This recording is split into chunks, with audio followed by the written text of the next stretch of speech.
Selamat datang kembali di Arena Entertainment. Selamat datang kembali di The Golden Cross Playlist. Seperti biasa, hari ini kita akan melanjutkan review saham part yang ke-234. Namun sebelumnya, bagi teman-teman yang mungkin belum subscribe channel YouTube ini, sekali lagi jangan lupa tekan tombol subscribe, nyalakan lonceng notifikasinya agar teman-teman tidak pernah ketinggalan informasi-informasi terbaru dari channel ini. Di part yang ke-234 hari ini kita akan review kurang lebih ada 7 saham, dan saham pertama akan kita review hari ini adalah saham Telkom. Dan sebelum kita memulai untuk mereview Telkom, teman-teman pasti banyak bertanya, kenapa sih indeks harga saham gabungan tidak kita ulas lagi? Jawabannya adalah, kalau teman-teman nonton di part-part sebelumnya, sudah saya katakan bahwa indeks ini bergerak dengan range sideways yang cukup lebar. Ya, kalau teman-teman bisa nonton, dan pasti dia akan bermain di situ terus ya. Jadi dia mungkin turun ke 5.800, kemudian dia naik lagi ke 6.000-an, kemudian turun lagi, begitu terus tuh. Jadi lebih aman, lebih menarik ya ketika indeks naik di atas 6.000 ya. Ketika di bawah itu mending teman-teman wait and see sambil melihat ya. Kalau misalkan teman-teman yang akses premium The Golden Cross, tinggal hunting saja yang ada di PBL, dan itu kalau masih kuat ya kita bisa beli. Tapi kalau misalkan kayak Telkom hari ini PBL di 3.300, ketika jebol maka dia akan turun terus selama dia tidak bisa naik lagi di atas PBL, ya itu sangat-sangat rawan untuk dibeli. Sehingga kalau untuk Telkom sendiri memang tidak mampu bertahan di level PBL di 3.300, closing di 3160 atau minus 2,77% di perdagangan hari ini. Low 40 hari harga terendah sekalipun itu juga sudah dijebol. Ya, low di 3250, hari ini dia muncul low baru di 3160. 3199 ini pun dijebol ya, ini gray line. Ini pun tidak mampu ditahan gray line akhir, sehingga memang ini official downtrend parah, super parah. Kalau misalkan teman-teman yang mau membeli Telkom, maka minimal ya dia naik lagi di atas 3.200, 3.250, bahkan ke 3.300. Itu jauh lebih aman. Tetapi selama dia masih belum naik di atas 3.200, maka Telkom mending teman-teman tunggu, hindari dulu ya, sambil menunggu memastikan lagi level support berikutnya di mana.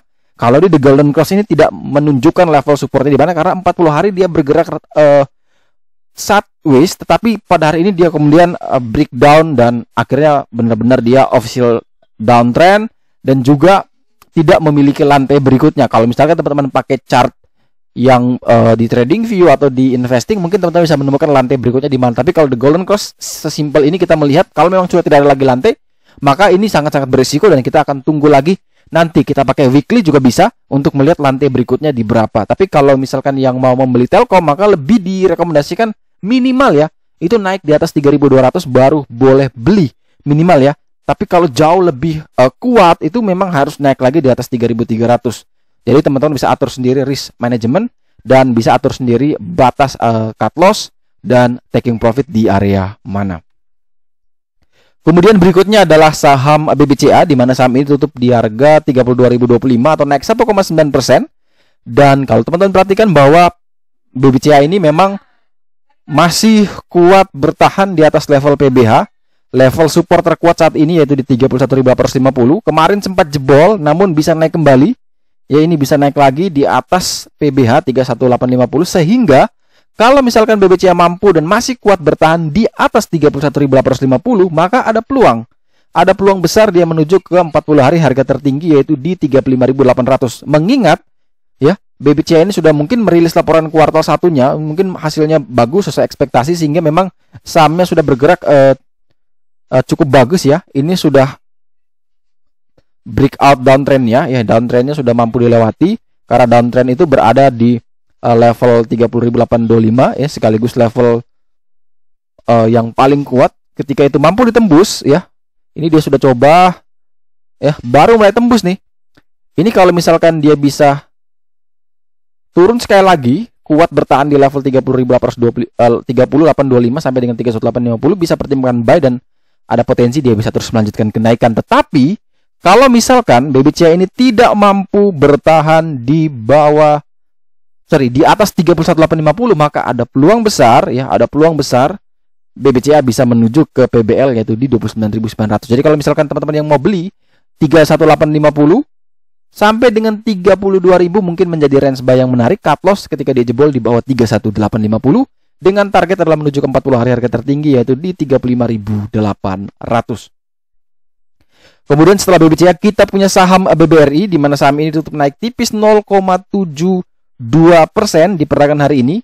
Dan kalau teman-teman misalnya perhatikan bahwa BBRI ini masih aman sekali, masih berada di atas level PBL ya. PBL-nya di 4120, sedangkan harga saat ini di 4170. Artinya saham ini masih sangat-sangat aman ya. Kalau misalkan teman-teman perhatikan pergerakannya, ketika dia turun, dia naik, tidak mampu jebol di PBH di 44.460, dia uji lagi di level 4120, dia naik kembali, resistnya tidak mampu ditembus dan sekarang dia turun. Nah, pertanyaan adalah kalau misalkan ya 4120 ini mampu ditahan ya, maka ada peluang besar untuk BBRI itu bisa akan rebound kembali dan akan berusaha menembus level 4460 yang mana itu menjadi resisten paling kuat saat ini untuk BBRI. Sehingga kalau misalkan teman-teman yang ingin membeli BBRI, maka lebih direkomendasikan ya, kalau misalkan teman-teman mau beli, pertama pastikan BBRI kuat bertahan di atas 4120. Kalau poin 1 itu berhasil diwujudkan atau terjadi, maka silakan buy area dengan areanya adalah di 4120 sampai dengan 4150.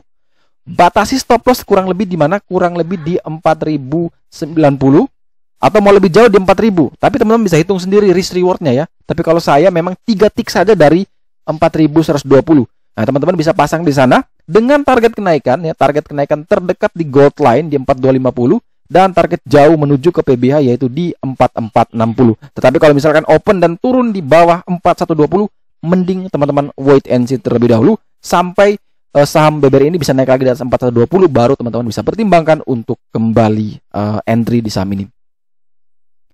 Kemudian saham selanjutnya adalah saham Antam, di mana saham ini tutup stagnan di 2390, dan kalau teman-teman perhatikan memang saham ini bergerak sideways ya. Ini sudah masuk di dalam pergerakan sideways di mana dia masih berputar di situ-situ saja. Naik ke resisten di 42490, kemudian turun lagi menuju ke level PBL di 2210 dan begitu terus. Dan saat ini memang dia berada di resiko high ya. Ini kalau indikator The Golden Cross sudah menginformasikan seperti itu. Dan kalau misalkan teman-teman yang ingin membeli memang ini sangat-sangat tidak bagus ya kalau kita mau membeli di level ini, kecuali dia mampu breakout di atas 2490, itu baru teman-teman boleh membeli. Jadi kalau misalkan dia breakout di atas 2490, silakan buy, cut loss di 2430, target ke 2890. Tetapi kalau misalkan dia tidak mampu breakout ya, tidak mampu melewati 2490 yang mana itu adalah PBH atau resisten paling kuat, maka mending teman-teman tunggu di level PBL di 2210. Itu teman-teman bisa pertimbangkan untuk entry di sana. Cut loss-nya di berapa? Cut loss-nya di 2200 atau di 2190, dengan targetnya bukan lagi ke 2490, tapi kita targetnya adalah menuju ke level 2430. Ini sebagai TP2 ya. Ini TP2 yang cukup lumayan kalau misalkan teman-teman beli di 2210, jualnya di 2430. Tapi kalau misalkan teman-teman mau jual di 2379 juga boleh, atau di 2300 juga boleh. Ini teman-teman bisa pakai sebagai resisten kecil yang bisa teman-teman pertimbangkan. Ketika tidak mampu ditembus, maka silakan di taking profit. Itu adalah pilihan ya, karena dia masih berada di tengah-tengah antara mau breakout atau turun lagi, sehingga kita harus punya opsi. Ketika dia malah breakout, silakan buy on breakout. Ketika dia malah turun, silakan buy on weakness ketika dia dekat dengan level PBL. Tapi ketika dia jebol di bawah 2210, ya mending teman-teman pertimbangkan untuk cut loss atau wait and see terlebih dahulu jika teman-teman belum memiliki saham Antam. Kemudian saham berikutnya adalah saham agro, di mana saham ini secara mengejutkan, seperti yang sudah saya katakan, bahwa saham ini menarik sekali. Indikatornya adalah downtrend parah, sideways, dan berada di atas PBL. Tetapi inilah yang terjadi ketika skenario ini gagal. Makanya selalu saya katakan bahwa tidak ada satupun indikator atau teknik yang sempurna. Saya pun bisa salah. Jadi saya mengakui itu bahwa memang ini suatu kesalahan, tetapi kita sudah batasi stop loss. Stop lossnya di berapa? 3 tick saja. Jadi ruginya tidak banyak gitu. Jadi kalau kita beli di 975, 980, 3 tick dari itu mungkin di 960 kita sudah cut loss. Kalau misalkan teman-teman tidak pasang cut loss, nah ini yang selalu saya katakan bahwa minusnya lebih besar. Makanya kalau ada yang bilang bahwa orang teknikal selalu menyarankan cut loss, ya itu sih kembali lagi pada teman-teman ya, teman-teman yang punya jari, yang punya tangan, mau orang ngomong harus cut loss, kalau tidak mau cut loss ya tidak masalah. Tapi yang harus diingat adalah ketika teman-teman nyangkut dalam, jangan pernah sekali-sekali tanya ke orang itu, jangan sekali-sekali menyalahkan orang itu. Jadi kalau teman-teman sendiri yang tidak mau cut loss, jangan salahkan orang lain. Ya, jadi itu semua kembali kepada teman-teman. Jadi mau teman-teman cuan, rugi, untung, semua itu kembali kepada teman-teman. Itu haknya teman-teman. Mau dapat ratusan juta, puluhan juta, minus miliaran pun itu semua salahnya dan benarnya teman-teman. Orang lain hanya bisa menyampaikan rekomendasi, orang lain hanya bisa menyampaikan apa yang bisa dia sampaikan. Mungkin dia mengatakan ini bagus, ini jelek. Tapi kalau teman-teman merasa bahwa itu tidak mungkin, menurut saya ini lebih bagus, ya silakan beli. Jadi bagi saya pribadi, mau kamu pakai cut loss, mau kamu tidak pakai cut loss, mau kamu taking profit 100%, mau kamu taking profit 50%, itu semua hak kamu, itu semua hak teman-teman. Tidak ada satupun orang yang mampu melarang teman-teman. Makanya selalu saya katakan apa? Di dalam trading, di dalam investasi saham, tidak ada satu indikator pun yang bisa menjamin bahwa kamu pasti cuan. Kenapa? Karena semua kembali lagi kepada apa? Diri sendiri. Kitalah penentu terakhir sebenarnya. Apakah kita ini mau konsisten cuan atau tidak? Kalau teman-teman tidak mau cut loss, ya tidak masalah. Kalau uangnya banyak, ya tidak masalah. Bisa putar, bisa beli-beli lagi. Nanti kan juga naik lagi, ya memang. Tapi kalau teman-teman punya uang 1 juta, sudah all in 1 juta dan nyangkut. Terus pertanyaannya, mau beli saham lain, harus cut loss atau mau wait and see? Ketika wait and see, ternyata semua saham bullish. Saham teman-teman malah baru balik modal. Sakit nggak? Nah, itu kembali lagi kepada teman-teman. Cut loss itu bagi saya adalah satu alat untuk mengamankan modal saya biar tidak tergerus dan ada kesempatan buat saya untuk bisa muter lagi. Kalau saya putaran kedua saya ternyata bisa balas kerugian kemarin atau kerugian tadi, kenapa tidak? Atau mungkin ternyata masih rugi lagi, tapi ternyata di trading ke-10 bisa menutup 9 trading. Why not? Tapi ketika sudah nyangkut, rugi dalam, uang tidak bisa berputar, kapan kita mau bisa balikan? Masih nyari lagi di luar, kumpul lagi modal, injek lagi, biar kita bisa balikin yang itu? Kan tidak mungkin.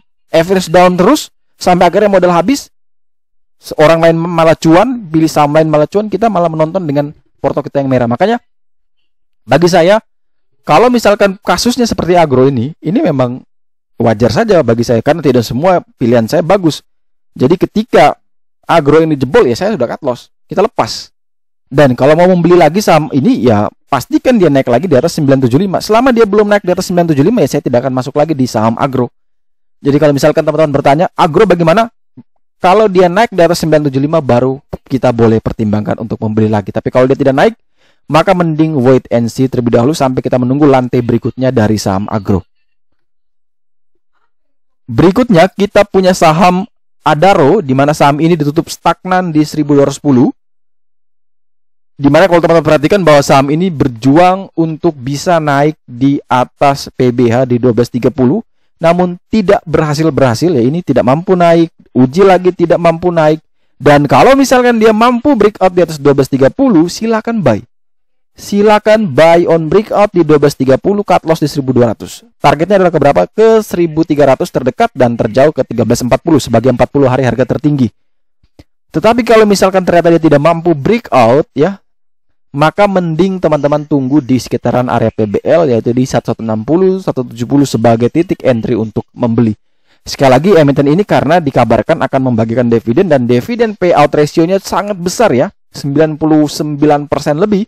Sehingga ini yang membuat saham ini terbang ya. Beberapa hari lalu ini sudah sempat naik dari level kurang lebih di 160, dia naik sampai ke level 1230. Ini sudah naiknya cukup besar. Sehingga kalau dia mau koreksi, minimal dia koreksi hanya setengahnya. Kalau dia jebol terus, ya maka minimal kita bisa ambil lagi di 160. Jadi teman-teman harus hitung lagi. Kalau misalkan teman-teman mau trading saja, memanfaatkan momentum, maka harus cari level titik-titik resisten dan support. Tapi kalau misalkan teman-teman mau mengambil manfaat itu untuk mendapatkan dividen, pastikan lagi hitung berapa besaran dividen yield yang teman-teman bisa dapatkan. Apakah sebanding dengan nantinya akan diterima capital loss. Jadi teman-teman harus lihat baik-baik, hitung baik-baik apakah Adaro ini aman atau tidak ketika mau memilih untuk mengambil dividennya saja. Karena ketika dividen itu selesai X date atau bahkan di cum date, saham yang membagikan dividen itu akan amblas ya sebesar dividen yang dibagikan. Biasanya seperti itu. Jadi kalau misalkan mau dapat dividen 5%, ternyata amblasnya 10%, ya teman-teman bisa pertimbangkan sendiri mana yang lebih bagus. Tapi kalau yang mau trading, memang saya kalau pribadi ya, kalau bertanya pada saya, Adaro boleh masuk nggak? Kalau saya tunggu breakout aja di 1230. Selama dia belum breakout, ya masih sangat-sangat rawan karena jarak dari 1230 ke 160 itu jaraknya cukup jauh. Dan saham terakhir yang akan kita review di part yang ke 234 hari ini adalah saham Astra International, di mana saham ini ditutup minus 1,78% di harga 5.525. Kalau teman-teman perhatikan, memang saham ini sudah bergerak setelah 2 kali menguji level PBL, dia naik turun dan setelah itu dia bisa naik lebih tinggi lagi, dan ini sudah mampu melewati level PBH resisten paling kuat itu di 5.400, sehingga saat ini level PBH sebagai resisten ini sudah berubah menjadi support. Selama Astra International atau ASI ini masih berada di atas 5.400, maka Astra ini masih sangat aman ya. Jadi kalau misalkan skenario-nya, kita gambarkan skenario, misalkan setelah dia turun dalam downtrend, kemudian dia naik sebentar, kemudian dia turun lagi. Nah, dia naik, doji, candle, turun. Nah, pertanyaan turun ini kalau misalkan dia mampu dan kuat bertahan di 5.400, maka dia akan ada peluang lagi bisa naik lebih tinggi dengan target adalah ke 5.800. Ini target berikutnya nih. Kalau misalkan skenario-nya adalah dia naik dulu, turun bentar, tapi dia kuat di 5.400. Harus kuat di 5.400. Ini teman-teman bisa pertimbangkan untuk entry. Setelah misalkan teman-teman entry di 5.400 ternyata jebol, ya udah cut loss 3 tick, 5370, 5380, silakan cut loss. Sorry, ini 2525 ya. Mungkin di 5375, 5350, 5325, 3 tick ya. Teman-teman bisa pakai di situ sebagai batasan untuk cut loss. As simple as that. Tetapi kalau misalkan ternyata dia jebol besok ya, open langsung amblas di bawah 5.400, ya jangan dulu masuk. Masuk lagi ketika dia naik di atas 5.400 atau tunggu lagi di level PBL, yaitu di mana di 5.025 sampai dengan 5.100. Itu teman-teman bisa pertimbangkan untuk re-entry kembali. Jadi itu opsi-opsinya. Sekali lagi, kalau misalkan dia kuat bertahan di 5.400, buy, target ke 5.800. Ternyata kalau jebol, maka tunggu lagi di 5.025, 5.100. Targetnya adalah ke berapa? Targetnya adalah ke level PBH, yaitu di 5.400 dengan batasi stop loss kurang lebih di harga 5.000, atau teman-teman bisa atur sendiri besaran resikonya. Oke, sekian dulu review saham part yang ke 234 hari ini. Terima kasih baik teman-teman yang telah setia menonton video ini. Sekali lagi jangan lupa like, subscribe, dan share agar semua informasi yang ada dalam video ini dapat berguna, bermanfaat, dan tentunya bisa menjadi panduan trading di keesokan harinya. Sekali lagi, terima kasih banyak, sampai jumpa dan semoga membantu.